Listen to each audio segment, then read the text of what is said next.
everybody. Welcome to Cigars and Syndication. I'm Robbie. I'm here with my co-host Jay, and we're going to smoke a wonderful cigar today, and we're actually going to answer some questions left in our comment section and maybe just continue talking about current events. Hey everybody, my name is Junaid Noor. Welcome to Cigars and Syndications. We are passionate about real estate, number one, and we are passionate about cigars, number one. So it's pretty much the same. We're smoking a Hoyo de Monterey. We're going to review it a little bit later in the podcast, but we're going to go ahead and get started with our questions that people wanted answered on our YouTube channel. So, what was the first question that we had?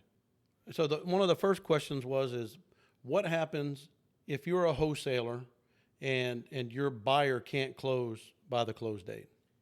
So, so this is pertaining to our podcast that we did on wholesaling and wholetailing. A very good question. As the wholesaler, you get into a contract with a seller. Now, the contract will have earnest money, and it will have a date by which part of that earnest money will become what's known as hard money. That means the seller gets to retain a portion of that earnest money whether you close or not. So let's take an example, $100,000 contract. Maybe you're putting in $10,000 in earnest money and $200 is hard. Goes hard after 30 days or 60 days. That within 60 days, and a lot of wholesalers, what they'll do is they'll want a longer period of time. They won't do a normal 30-day contract as you would when you go to buy a house off the MLS where you want to live in it. And would it be typical to have a larger portion of the earnest money go hard if you get a longer contract? Well, wholesalers are very good about keeping their losses to a minimum. So what they'll usually do is they'll be like, I'm going to try my best and I'm going to try and close this deal for you, Mr. Seller. If I don't, you get $200 because I took up your time. Usually they will not go with a larger number because they do a lot of these, right? It's all a numbers game. And what happens is that you may get into 10 contracts with 10 different sellers and be able to flip maybe 2 of them. Well, if your earnest money that you're giving to each seller in the event that you don't sell is $1,000, you're out $8,000. So what these guys try to do is they keep it down to like $100 or $200. I've seen $100. Well, look, I'm going to give you $100. If I don't, you're not. So basically what it is, it becomes a sales job on their part, right? You're not selling this house until you fix it up. And since you don't want to fix it up and you don't have the money or you don't have the time or you don't have the inclination to fix it up, let me try and sell it for you. You got nothing to lose. If I don't sell it, you get to keep $100. I walk away. If I do sell it, I buy it for cash. There won't be any appraisal. There won't be any inspection. And so that's the other portion of wholesalers, right? When the wholesaler flips it to the investor. So when I purchased properties from wholesalers, there's no appraisal. They're not going to wait for an appraisal. You got to close within a week, 10 days maximum. So the investor has to approach the wholesaler and the investor has to have cash. So the wholesaler really has a little bit of negotiating and not a lot of risk. As long as they understand what their risk is, it should be pretty clear in the contract. Correct. So the wholesaler is basically the middleman, right? He's the one who, or she's the one who knocks on doors, finds the deals, gets those under contract so that they're secure, and then turns around and just assigns the contract, right? And typically as the investor pays both sides of the closing costs. So we pay the sellers and the buyers because, and again, that's how it is. It's all part of the deal, right? We pay both sides of the closing costs. If we want an inspection, we can get an inspection. Typically, there are no inspections. You have to know enough to be able to go in as the investor and say, yep, these are the problems. I know them. I recognize them. I'm buying the house as is, where is, because the price I'm getting it for is an amazing price. Well, I think that clears that first comment up. We have another question, and it's in regards to when you do the wholesaling, do you do it under an LLC or personally? So normally you want to do it. So here's the caveat, right?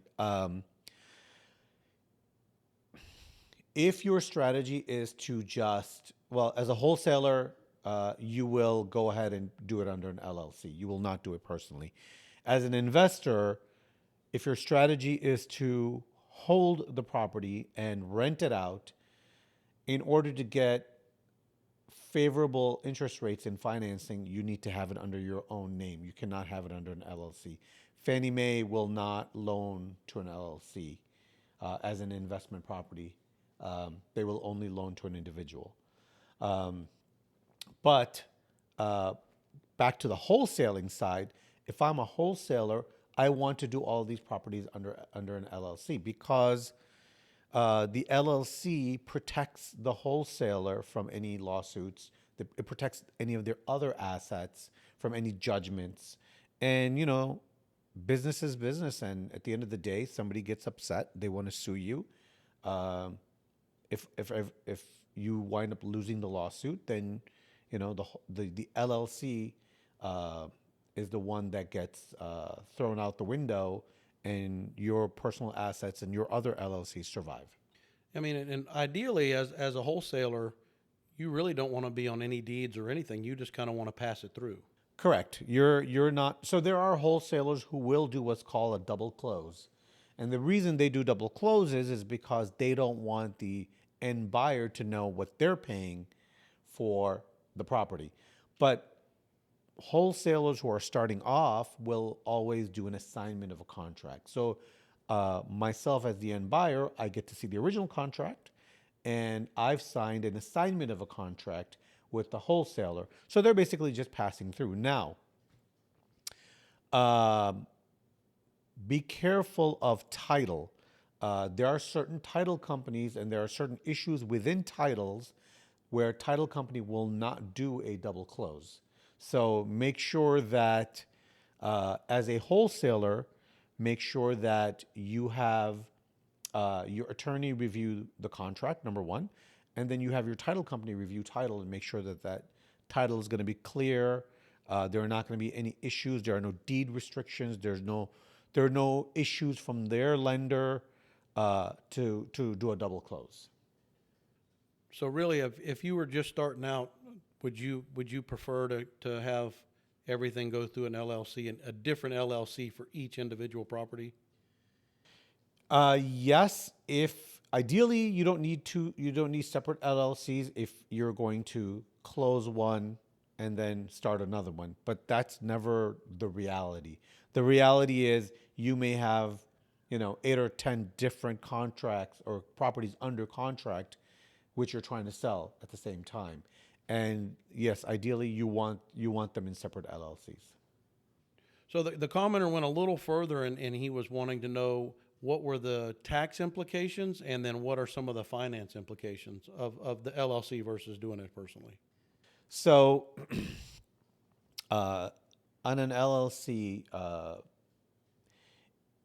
you don't really get a lot of tax benefits on the LLC side because for a wholesaler, you're not actually buying the property.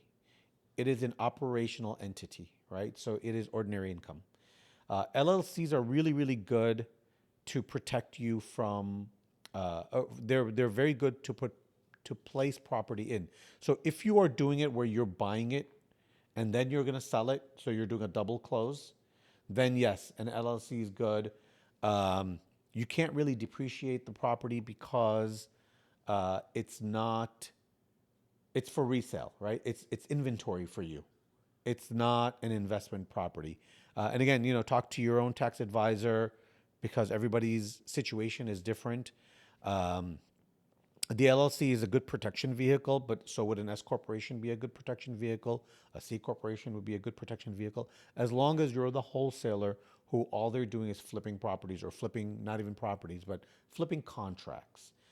Um, you don't get the benefits of depreciation, or at least, I mean, there are some CPAs who would disagree with me, But to me, that is not, you are not as a wholesaler investing in those properties. If you're flipping the contract, you're basically buying you're buying a right, an assignment of a contract.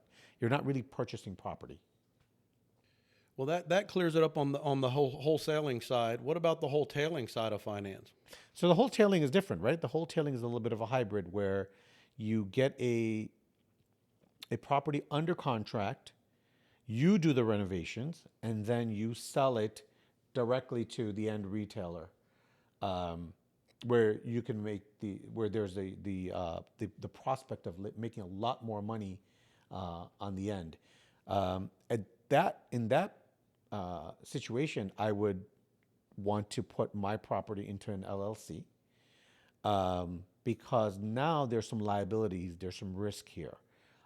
I'm not just flipping a contract, I'm actually putting money in. I'm going to have renovations done to the property, and I'm selling it to the end buyer rather than another investor, because the other investor will do the same thing. And you're not looking for a typical mortgage here. You're as an LLC, you're going to go out, you're going to get a construction loan for the duration of the project. So I would not get a construction loan from a bank. What I would do is I would go and get a hard money loan from a hard money lender. And yes, the interest rates are high right now, but if the deal is good enough, you factor that in. And what you want to do is you get the property under contract, you do the renovations to it, you sell it to the end buyer, and you want to be able to get out in and out of there within 90 days. And with 90 days, even if you're paying 12% interest, it's only 90 days worth of interest. Okay, and what's the biggest difference between a hard money lender and just going and getting a commercial loan from a bank? So a hard money lender will give you money based on the after repair value of the property. So let's say the property is, you're buying it for $100,000. And let's say if you do so many different renovations to it, let's say $25,000 worth of renovations, the property will be worth $200,000, and you have the comparables of other properties within that area that have sold, and you can prove that it can sell for $200,000. Well, the hard money lender will give you 80% of the $200,000, which is $160,000. Now, with that 160, you can buy the property, you can renovate it, because your cost of buying and renovating is $125,000. Plus, you'll have some money to be able to make those interest payments along the way. Or you could just turn around and say, okay, look, I'm getting $160,000 for the property. I don't need $160,000. I only need $25,000 or $50,000 because I am wholetailing it. I am just putting it under contract. I'm going to renovate it. Now, the risk is you don't sell the property, you're out of a loan of $50,000 or $25,000, and the owner of the property gets $25,000 of renovations, which he's not going to pay for. Yeah, that doesn't seem like the best way to go. No, that is not the best way to go. But, let's say the owner of the property is a relative, and they're perfectly fine with, making that deal with you. That might work. At the end of the day, you make more money. But if I would do it in a wholesale, I would rather just go ahead and purchase the property, because now the risk is mine, right? If I don't sell it for the price that I want, maybe I take a loss on it, but I don't take a complete loss on it. So wholetailing has a lot of risks involved in it, but the money's there, and if you want to take the risk, the returns are quite good. I know that there's a lot of people that aren't really familiar with the hard money loans, and especially when they get into this wholesaling and wholetailing, they clearly it's new grounds for a lot of people. Is it more difficult to get a hard money loan? How long does it typically take to get a hard money loan? So the hard money loan is actually easier if you can prove you know what you're doing. So hard money loans, they will require an appraisal, but they do a very quick appraisal. And sometimes if you know the hard money lender, like the hard money lender that I use, I've proven myself to him over and over again, so he doesn't even do an appraisal with me. What he does is he'll be like, okay, show me your comps. He looks at the comps, good to go. It looks good. Um, and typically they'll be able to close your deal within 10 days. Oh, wow, that's quick. Yeah. So it is expensive. They'll charge 2 points up front. Your interest rates will be anywhere right now, I think anywhere between 10 and 12% a year annually. But, if you're going to be in and out in 90 days, then, you have no money out of your pocket. You turn around, you sell it, you pay down the wholesaler. They will get, the hard money lender. They will put a lien on the property. So if you don't pay, or if you can't sell, or if you can't flip the property, they basically take it over and you lose everything you've put into it. How long of a time period are the hard money lenders usually comfortable with? They usually they usually want 60 days, and then the interest rate goes up after 60 days.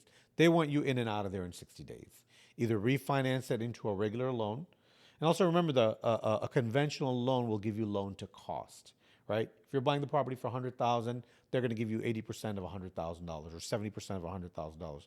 The hard money lender will give you what's called ARV, the after repair value. And if that after repair value is 200,000, they'll give you 80% or 70% of the 200,000. So it puts a lot more money in your pocket, gives you a lot more to work with to go out there, buy the property, have money for renovations. And typically what they'll do is they'll let you do draws. So you'll still need a little bit of cash on hand. You'll go in and let's say you renovate the kitchen, right? And this is one of those things where you're gonna kind of play a little bit of a credit game with your subcontractor. He goes in, he renovates the kitchen. You have a week to pay him.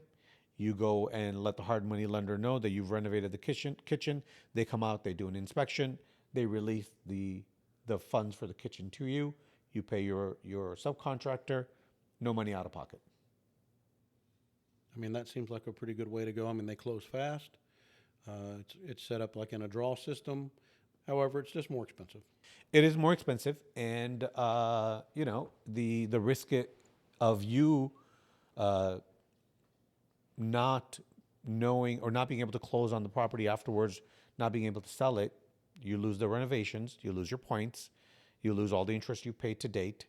They basically take over the property, and then they'll fix it up and they'll sell it, and you don't have anything. So yes, it's project management, it's understanding the renovation portion of it, it's having good contractors, it's understanding the market. So the idea is go out there, evaluate properties, learn the market that you're going to be in, learn the renovations, talk to the contractors, don't jump in first. Well, I think that covers our commenters' questions pretty thoroughly. I mean, good job, Jay. Thank you, thank you. And anybody else has comments, you have questions, we'd be happy to answer them. Our website, www.albanyparkcapital.com. We've got a lot of articles on there. Hit the resources tab and read the articles and leave us some comments, and we'd be happy to share whatever knowledge we have on the topic with you. Well, I've really enjoyed this Epicure number 2. It's really smooth. Nice, really rich tobacco flavor, maybe a little bit of leather, a little bit of spice, and it's burning magnificently, and just a really good, consistent flavor throughout. Yeah, this one is not one where the profile changes. It's basically the same profile throughout. And a lot of people do like that. They don't like the change in the profiles. But yeah, it's a good smoke. It's consistent throughout, and it's just a very strong tobacco flavor. So this is a Hoyo de Monterrey Epicure number 2. I would run out and buy one if you can find it. If you can find it, yes, I would recommend it highly. Well, thanks for joining us today, and we look forward to seeing you again. Have a good day.